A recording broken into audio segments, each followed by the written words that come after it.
दूसरे दिन सुबह स्नान पूजन वगैरह से निपटकर कुछ बाल भोग लेकर हम श्री रामेश्वर महादेव अविधा से आगे की ओर प्रस्थान किए। मार्ग यूं ही सुनसान और पथरीली भूमि है। कुछ कृषि तो अवश्य ही दिखाई देती है, जो वैज्ञानिक पद्धति से लोग कृषि कार्य करते हैं, जैसे गन्ना, केला इत्यादि की खेती होती है।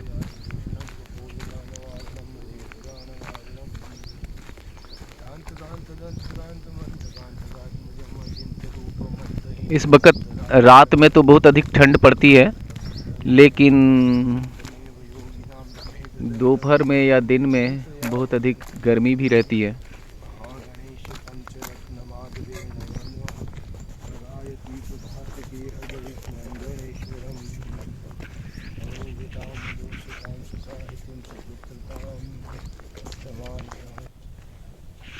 वहाँ से सबसे पहले हम श्री जगन्नाथ मंदिर कुसुमेश्वर महादेव मार्ग में पड़ता है, तो वहाँ इस मंदिर में हमने कुसुमेश्वर महादेव के दर्शन किए और श्री जगन्नाथ जी का जो मंदिर है उसमें श्री जगन्नाथ से आशीर्वाद लिया।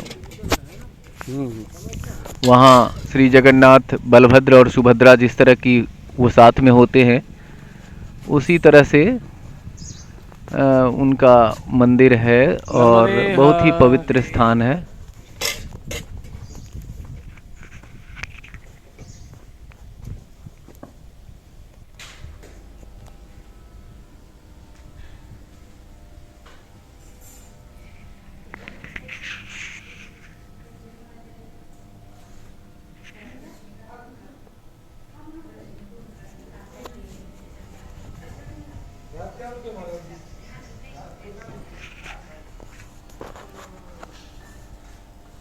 कहा जाता है कि पूरे उत्तर और दक्षिण तट में कोई भी दूसरा मंदिर श्री जगन्नाथ मंदिर का इतना अभूतपूर्व नहीं है, क्योंकि यहाँ जो संत थे पहले, वो संत बड़े ही सिद्ध हुआ करते थे।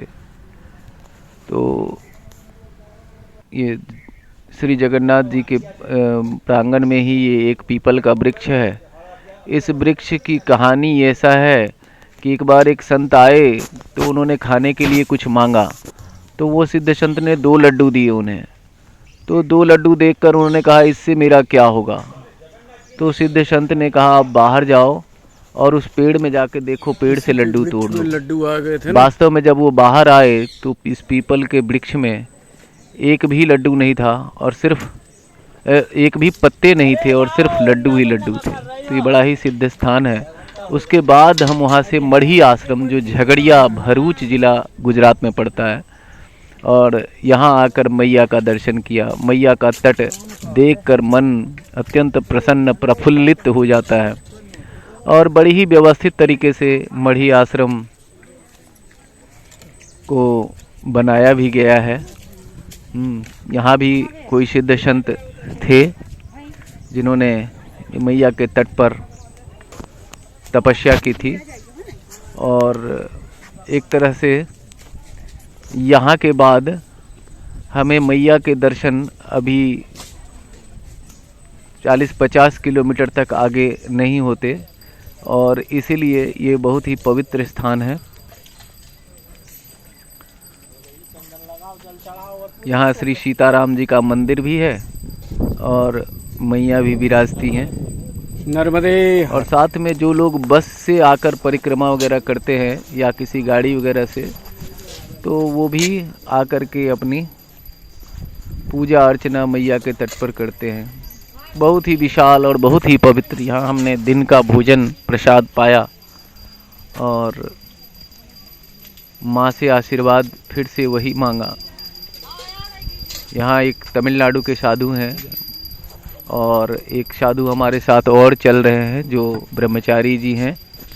अवधेशानंद जो ब्रह्मचारी हैं चित्तौड़ राजस्थान के, उल्टा समझ ही नहीं आता, उनके शिष्य हैं। आ रहा है क्या नहीं आ रहा। ये सूरज कुंड जो है राजस्थान में, वहाँ एक सिद्ध संत हैं, सिद्ध ब्रह्मचारी जी हैं, वो भी परिक्रमा में चले हैं और इसलिए उनके साथ 15-20 दंडी सन्यासी चल रहे हैं। तो उनमें से एक संत हमारे साथ या मैं उनके साथ अभी 5-7 दिनों से चल रहा हूँ। बहुत ही आनंदमयी बातें होती हैं, प्रसंग होता है, कई तरह की साहित्यिक और जो धार्मिक आलोचनाएं हैं हो जाया करती हैं। तो मार्ग बड़ा छोटा महसूस होता है। ये है श्री सीताराम जी का, ये नर्मदा मैया का मंदिर है और इसी में श्री सीताराम जी का भी चैतन्य विग्रह। फिर हम वहाँ से श्री गुमान देव के मंदिर, ये बहुत ही प्रसिद्ध मंदिर है इस जिला का। गुमान देव मंदिर गुमान देव स्थान का भी नाम है और यहाँ श्री हनुमान जी की आराधना होती है। हनुमान जी यहाँ एक अलग ही प्रकार से देखने को मिलते हैं, बड़ा ही भव्य मूर्ति है उनकी। तो यहाँ हमने जब वहाँ के पंडित से पता किया कि यहाँ परिक्रमावासी के लिए व्यवस्था है या नहीं, ये देखिए प्रांगण, बहुत ही बड़ा प्रांगण, विशाल प्रांगण है। मंदिर बहुत ही भव्य और सिद्ध प्रतीत होता है। तो उन्होंने कहा कि नहीं, व्यवस्था है, हो जाएगी, आप कितने लोग हो बता दो। लेकिन जिस तरीके से वहाँ बाकी चीज़ों को रखा गया था, हमने आगे ही चलना बेहतर समझा। ये देखिए श्री गुमान देव जी का दर्शन मैं अभी सबको कराता हूँ।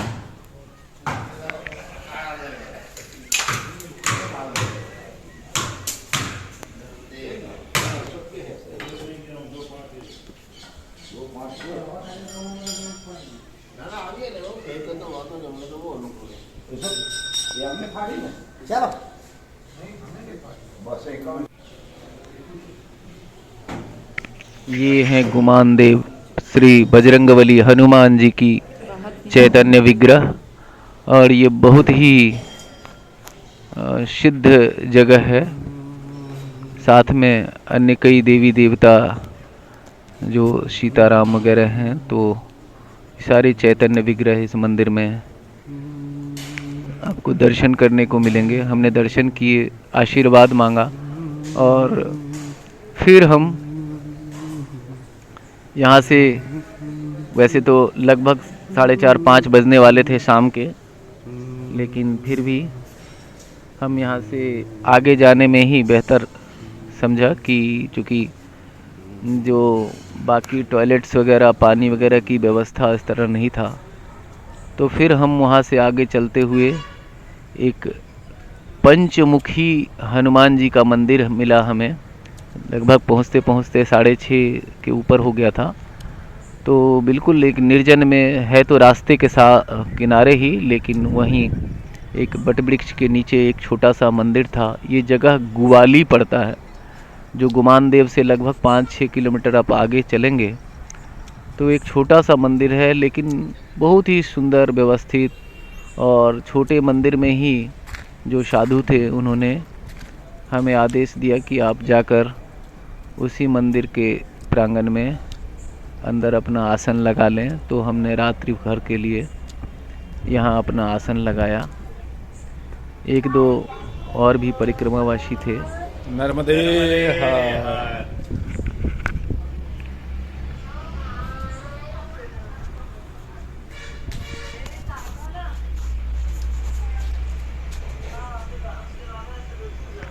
रात्रि में भोजन प्रसाद वगैरह सारी व्यवस्था यहाँ अच्छे से हुई थी और फिर हमने यहीं रात्रि विश्राम किया।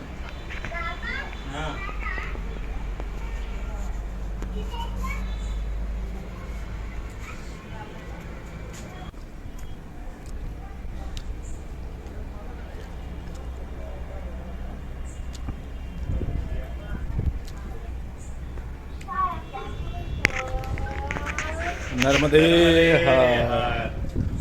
दूसरे दिन सुबह हम यहीं से स्नान पूजन वगैरह करके और फिर परिक्रमा अपनी आगे की ओर जारी रखी। ये पंचमुखी हनुमान जी का विग्रह है यहाँ।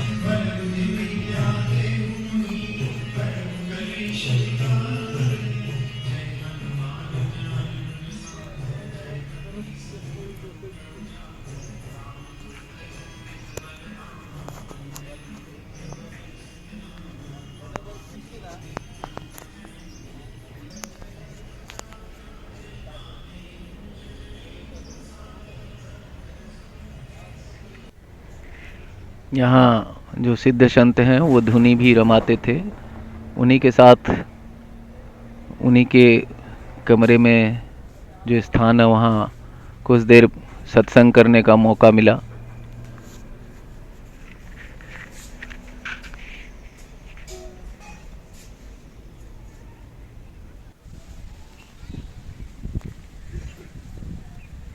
फिर हम वहाँ से नौगामा जो मांडवी के पास पड़ता है, श्री हनुमान जी का और एक मंदिर है, तो हम वहाँ के लिए चले और दोपहर का भोजन प्रसाद इसी हनुमान जी के मंदिर में नौगामा में हमने पाया।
और फिर अंकलेश्वर फ्लाईओवर को क्रॉस करके अपनी आगे की यात्रा जारी रखी। अंकलेश्वर गुजरात का एक बहुत बड़ा ज़िला भी है और बहुत बड़ा एक औद्योगिक केंद्र भी है,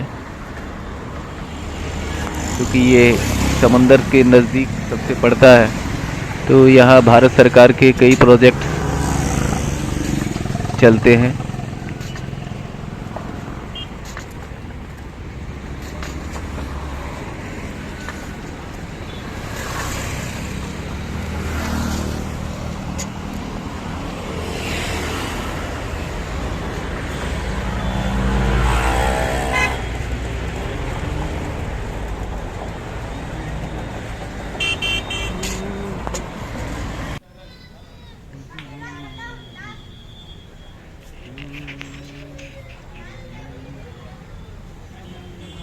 वहाँ से माता काली का एक मंदिर था, उस मंदिर में हमने माँ के दर्शन किए और वहाँ के जो पुजारी थे उनसे शरण मांगी।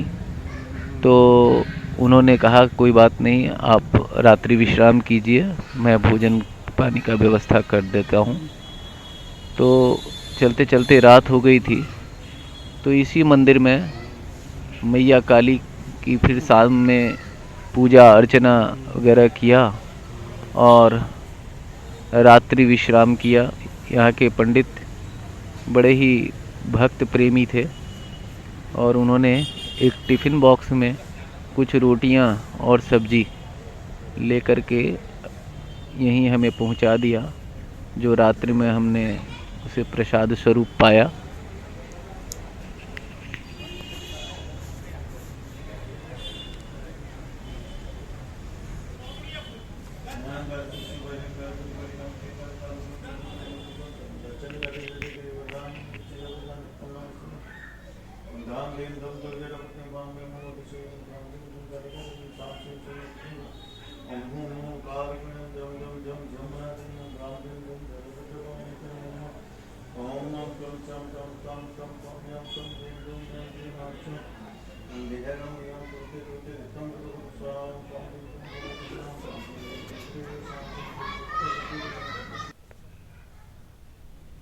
यही एक कमरा था जहां उन्होंने हमें अपना आसन लगाने का आदेश दिया।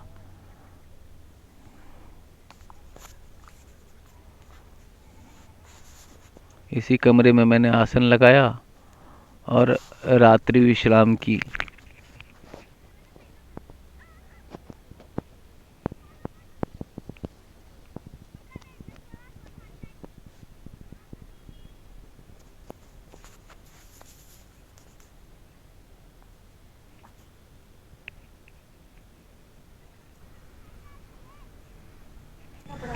सुबह यहाँ से फिर स्नान पूजन वगैरह करने के बाद यहीं बाल भोग के लिए चाय वगैरह की व्यवस्था थी, तो हमने चाय लिए और फिर यहाँ से आगे की ओर प्रस्थान किया। काली माता से आशीर्वाद मांगा कि हे माँ, भटक रहा हूँ जन्मों जन्मों से, पता नहीं कई जन्मों से, ये तो हमें विदित नहीं है, लेकिन अभी तो तुम्हारे तट पे आया हूँ। यहाँ माँ नर्मदा बन कर के भी तुम ही बैठी हो। तो माँ, जिस चीज़ की आकांक्षा है मुझे, वो तो तुम ही जानती हो, उसे पूर्ण करो माँ। यह आशीर्वाद लेकर, यह प्रार्थना करके फिर काली माता मंदिर अंकलेश्वर से हम आगे की ओर चल पड़े।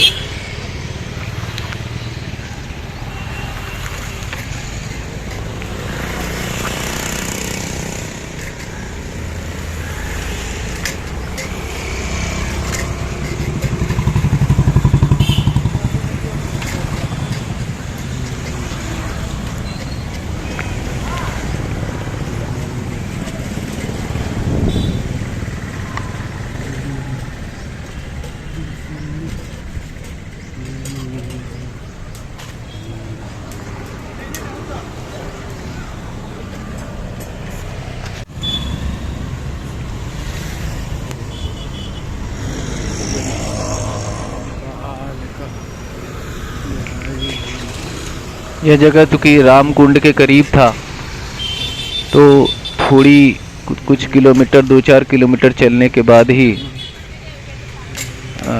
हम राम कुंड आए।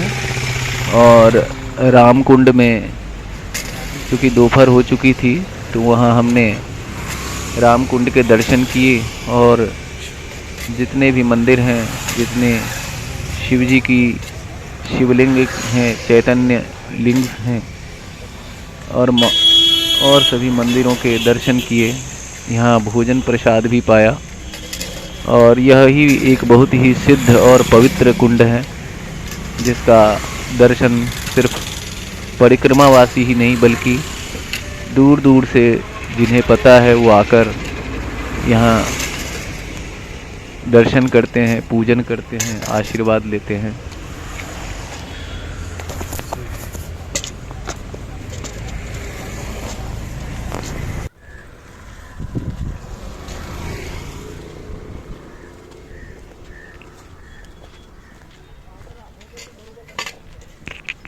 दूर से ही पता चलता है कि यह एक विशाल एक जगह है, जहाँ कुंड भी हैं, मंदिर भी हैं और परिक्रमा वासियों के लिए व्यवस्था भी है।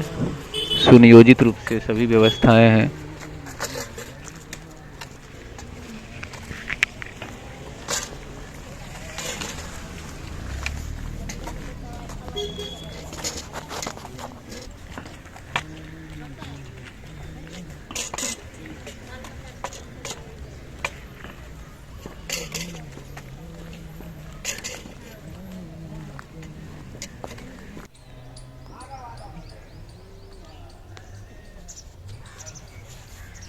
आप सब भी दर्शन कीजिए श्री राम कुंड का।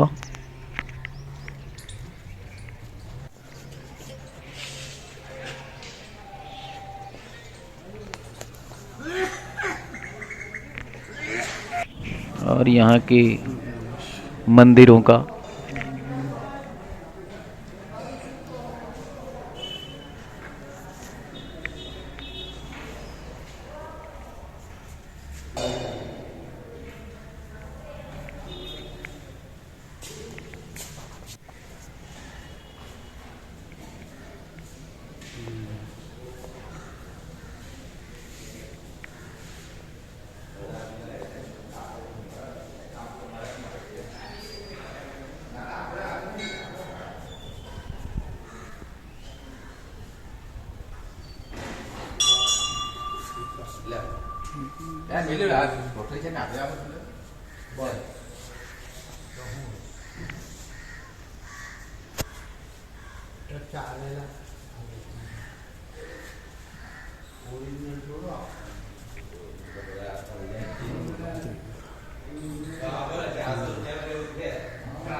माँ नर्मदा का चैतन्य विग्रह बहुत ही सुंदर, बहुत ही अनुपम यहाँ है।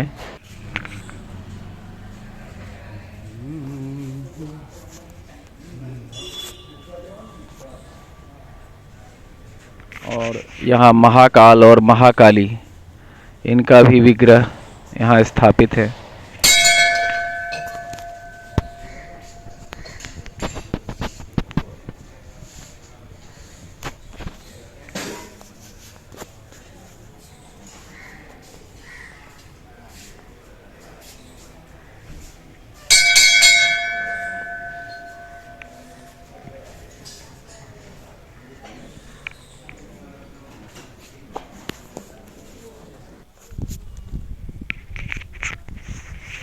और फिर हम यहाँ दर्शन पूजन और भोजन प्रसाद करके अपनी परिक्रमा के मार्ग पर आगे बढ़े।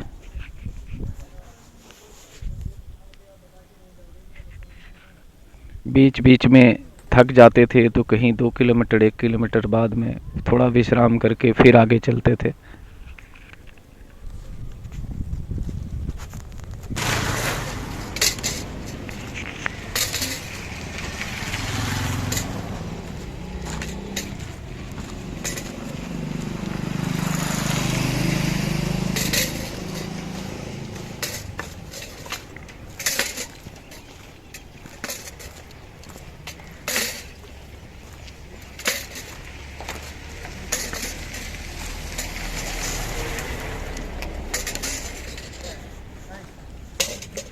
क्योंकि यहाँ शहर से गुजरना था तो यहाँ मोबाइल भी चार्ज करने की सुविधा थी और थोड़ी नेटवर्क भी मिल रही थी। यहाँ मार्ग में एक और मंदिर मिला, वो मंदिर था काल भैरव मंदिर। ये बलबला कुंड से 2-3 किलोमीटर पहले है, लेकिन शाम हो गई थी, बस सूर्य अस्त होने ही वाला था, हमें कोई आश्रय जल्दी से जल्दी ढूंढना था। तो यह पवित्र स्थान हमें मिला। हमने मंदिर के जो संरक्षक थे उनसे पूछा क्या मैं इसमें एक रात बिता सकता हूँ, और पूर्ववत उन्होंने भी आदेश दिया कि हाँ कोई दिक्कत नहीं है, आप चाहे तो आप मंदिर में एक रात रुक सकते हैं और आपकी भोजन पानी की हम व्यवस्था करेंगे। और सच बताऊं, उन्होंने बहुत ही जोरदार व्यवस्था किया था यहाँ। नर्मदे रात्रि में भोजन प्रसादी वगैरह पाकर और फिर हम वहीं विश्राम किए।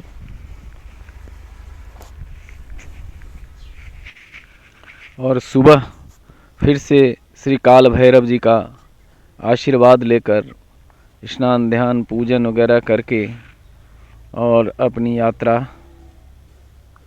जारी रखी।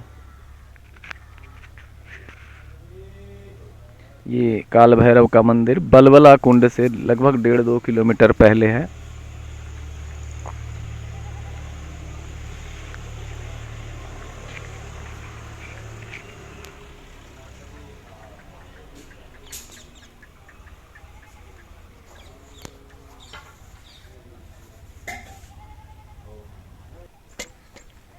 और फिर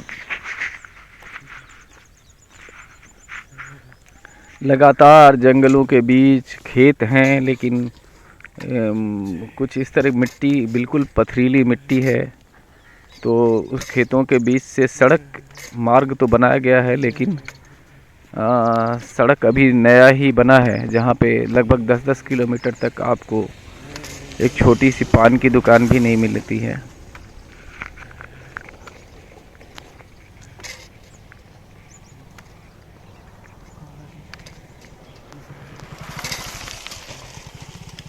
नर्मदे हर, नर्मदे हर, नर्मदे हर, नर्मदे हर, नर्मदे हर, नर्मदे, नर्मदे, नर्मदे, नर्मदे हर, नर्मदे, नर्मदे, नर्मदे, नर्मदे, नर्मदे हर, नर्मदे, नर्मदे हर, नर्मदे।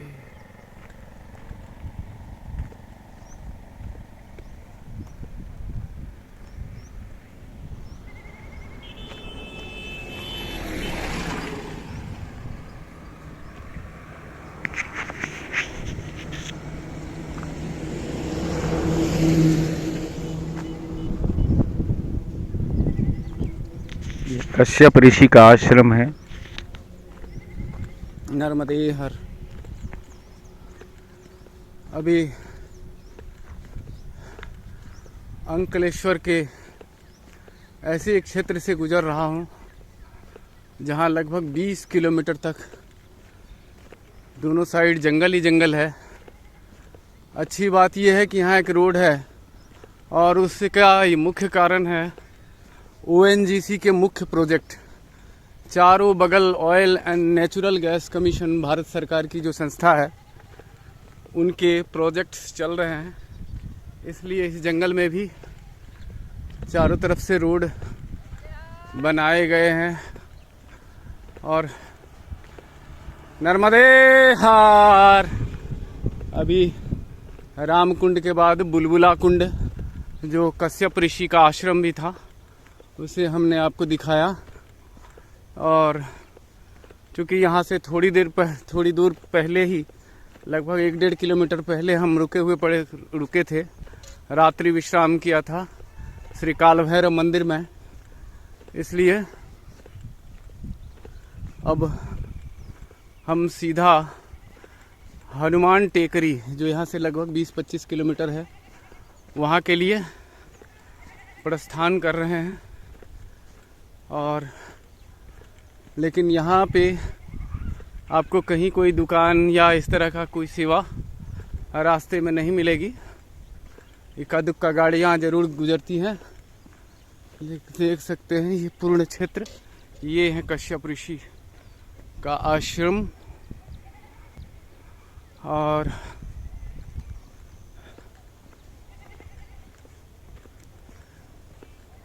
हमने जस्ट काल भैरव के मंदिर से निकले ही थे, तो वहाँ एक व्यक्ति रोटी के साथ अचार की सेवा दे रहे थे, तो हमने वो सेवा ग्रहण की।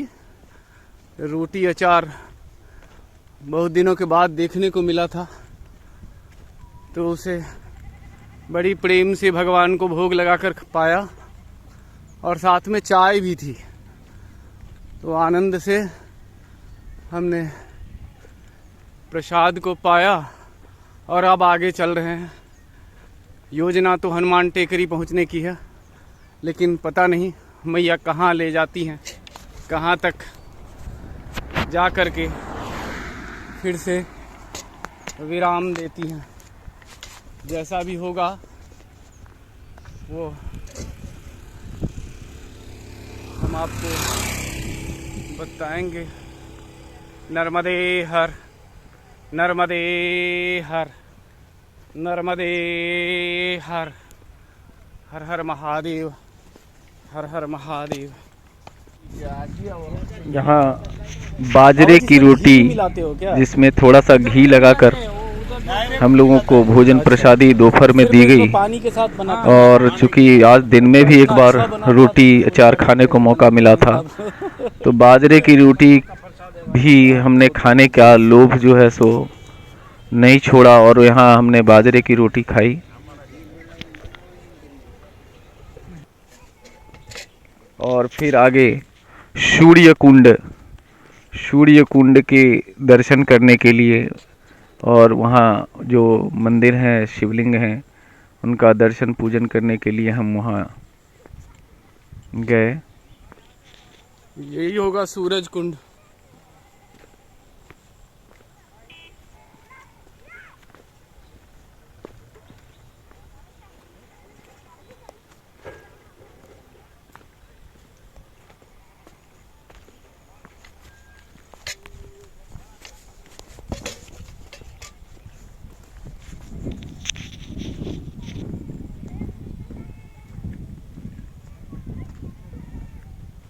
यहाँ तो कोई नहीं दिखाई दे रहे हैं।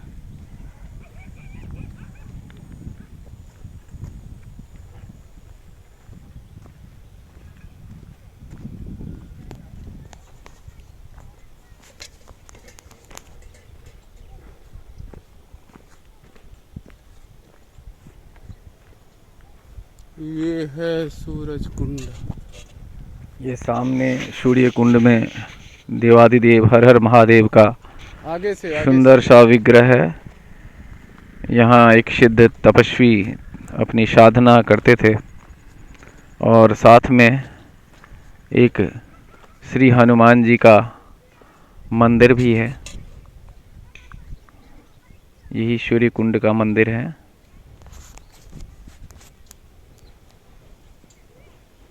जो बिल्कुल कुंड के सामने बना पड़ा है।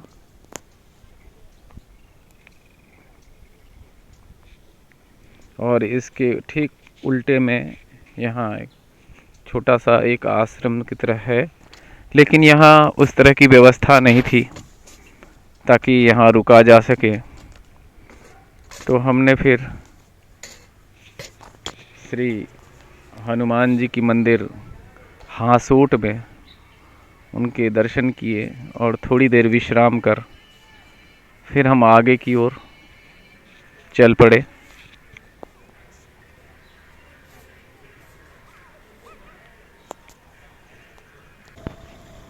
रास्ते में विमलेश्वर मार्ग में एक विशाल दारुल उलूम मस्जिद दिखाई दिया, जो लगभग रोड के साथ साथ अगर कहें तो कम से कम 1 किलोमीटर तक फैला हुआ है।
फिर से सूर्यास्त होने चला था और बहुत चलते चलते हम थक गए थे। तब जाके यहाँ दुर्गा मंदिर, जो जडोदरा में है आश्रम, गांव का नाम था, और यहाँ है ना जो हनुमान टेकरी से लगभग 2-2.5 किलोमीटर पहले पड़ता है। तो पहले की तरह ही हम इस मंदिर में दर्शन किए और ये एक अन्न क्षेत्र भी है। तो हमने वहाँ के संरक्षक से बात की तो पता चला हाँ इसमें परिक्रमावासी रुक सकते हैं। तो हम रात में यहीं रात्रि विश्राम किए, माँ के दर्शन किए, भोजन प्रसादी पाई।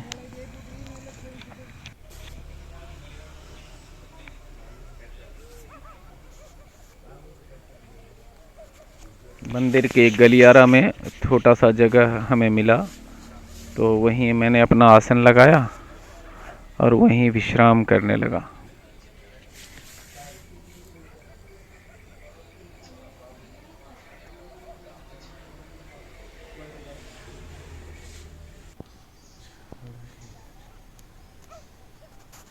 और फिर सुबह फिर से स्नान ध्यान करके, मैया के दर्शन करके, पूजन करके, अब यहाँ माँ सरस्वती और माँ नर्मदा का विग्रह भी माँ जगदम्बा के विग्रह के साथ है, इनकी दर्शन करके और फिर अपने आगे की परिक्रमा यात्रा जारी रखी।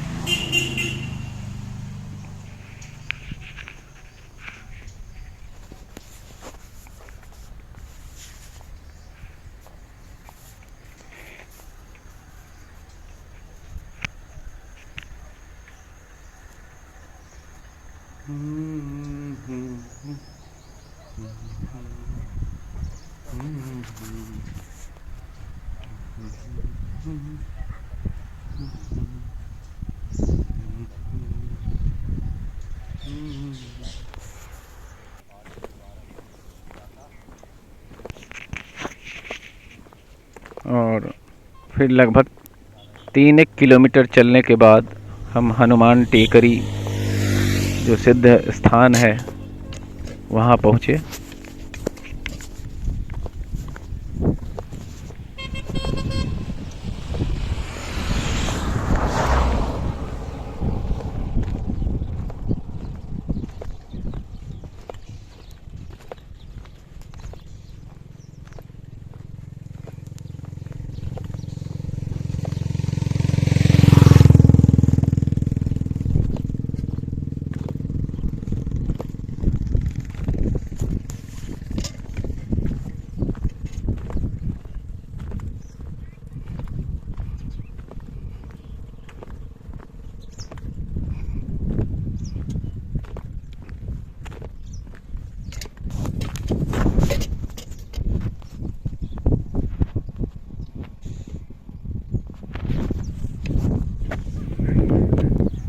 वहीं दिखाई दिया कि जो परिक्रमावासी जो चल नहीं पाते, बीमार हो जाते हैं, कुछ हो जाते हैं, तो एक तरह से ये तो खैर खंडित परिक्रमा ही कही जाएगी, लेकिन वो गाड़ी पकड़ लेते हैं बीच बीच में। लेकिन इस तरीके से वो अपनी परिक्रमा फिर भी पूरी करते हैं।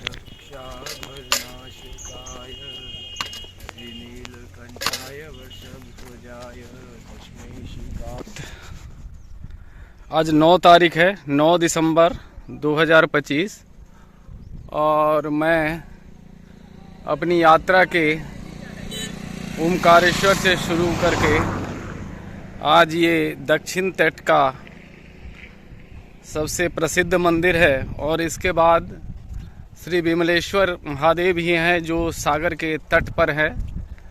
तो यहाँ से मात्र उनकी दूरी 10-12 किलोमीटर रह जाती है समुद्र तट की।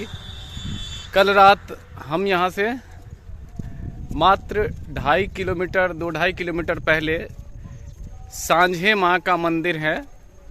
तो सांझे माँ अर्थात जगदम्बा माँ दुर्गा का मंदिर है, छोटा सा लेकिन बहुत ही भव्य मंदिर है।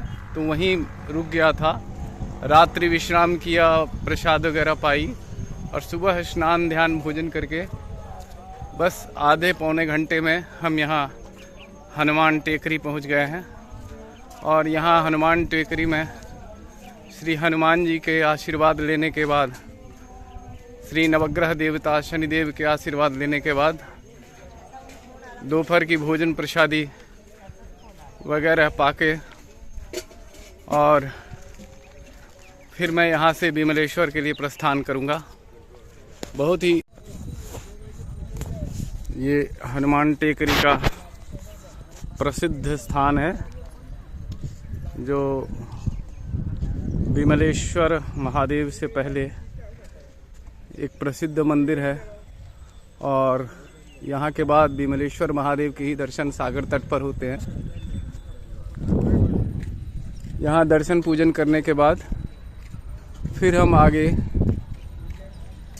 सागर तट अर्थात विमलेश्वर के लिए चलेंगे। यहाँ भव्य हनुमान जी का मंदिर भी है और शनिदेव और नवग्रह सभी के बड़े ही भव्य मंदिर हैं।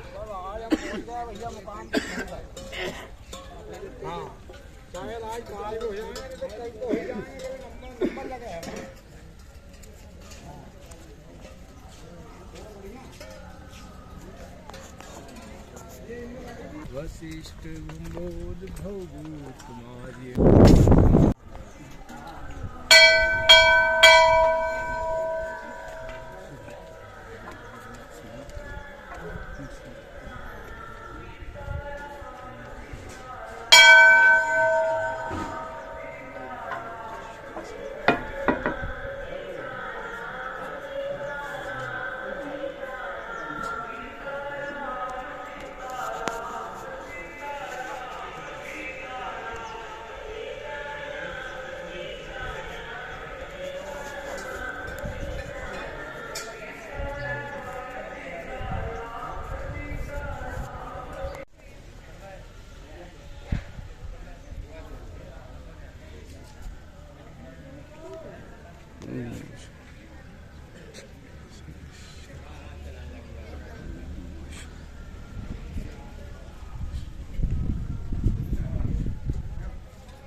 और अंत में फिर हम हनुमान जी से आज्ञा लेकर के जो सागर का सबसे नज़दीकी तट है विमलेश्वर, जहाँ विमलेश्वर महादेव हैं, जहाँ रत्नेश्वर महादेव हैं, वहाँ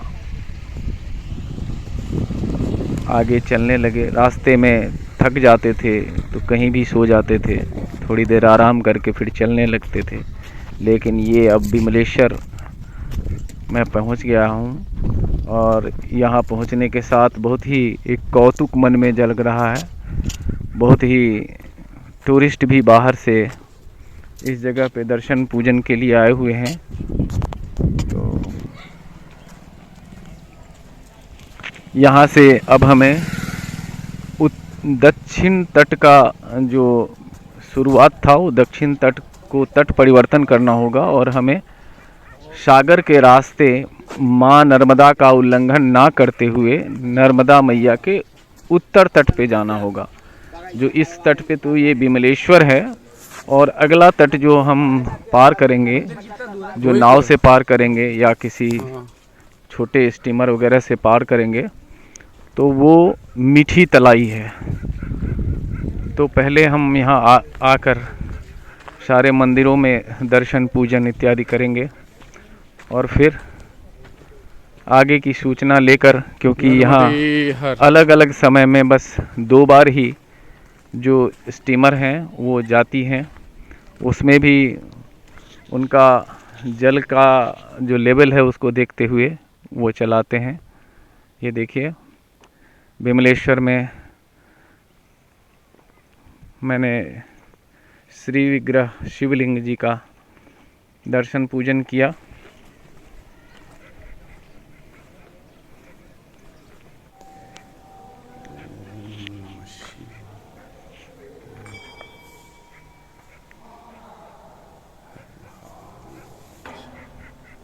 बहुत ही आनंद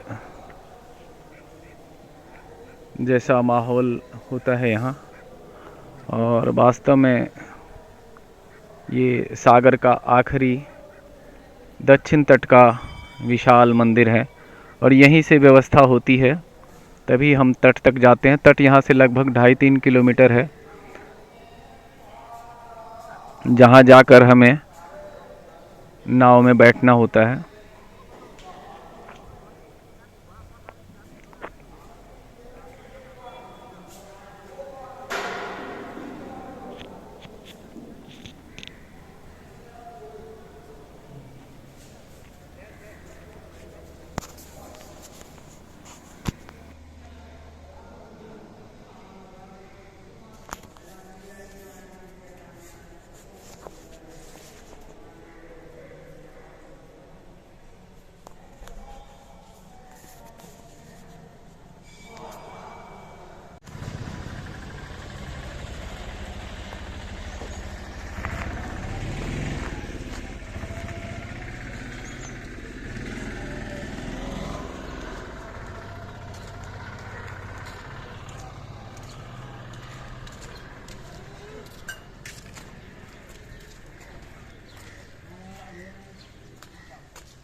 दो भले मतलब आराम से जाएंगे ना।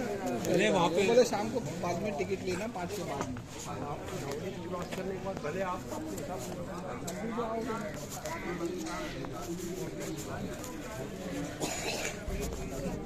एक आधार कार्ड दे दे निकाल के।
यहाँ के दर्शन और जो छोटी सी जगह है उसमें क्या व्यवस्था है, कैसे है, ये सारी जानकारी लेने के बाद मैं अपने कौतुक को रोक नहीं सका और मैं तट की तरफ आगे बढ़ा।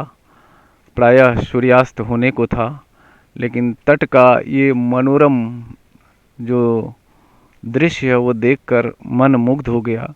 मन कौतुक में है कि अगला कब हमें टिकट मिलेगी